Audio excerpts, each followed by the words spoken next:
Hello friends, welcome to my channel. আজকে আমি আপনাদের সাথে রুই মাছের একটি সহজ ভাজি রেসিপি শেয়ার করব। প্রথমেই আমি মাছটাকে ভালো করে ধুয়ে হলুদ লবণ মাখিয়ে নিয়েছি, পেঁয়াজ কুচিয়ে নিয়েছি। এবার মাছটা গরম তেলে ভেজে নেব। মাছটা ভালো করে লাল লাল করে ভেজে নিতে হবে। এবার একই প্যানে পেঁয়াজ, হলুদ এবং লবণ দিয়ে ভালো করে ভেজে জল অ্যাড করে নিতে হবে এবং জলে শুধু জিরে গুঁড়ো আর কাঁচা মরিচ কুচি দিয়ে ভালো করে কষিয়ে নিতে হবে মশলাটা।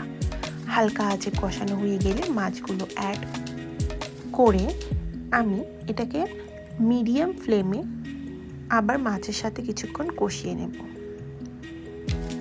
কষানো হয়ে গেলে ভালো করে মাছটাকে হালকা আঁচে রান্না করে নিচ্ছি। এরকম ইজি পিজি রেসিপি পেতে আমাকে ফলো করুন। বাই।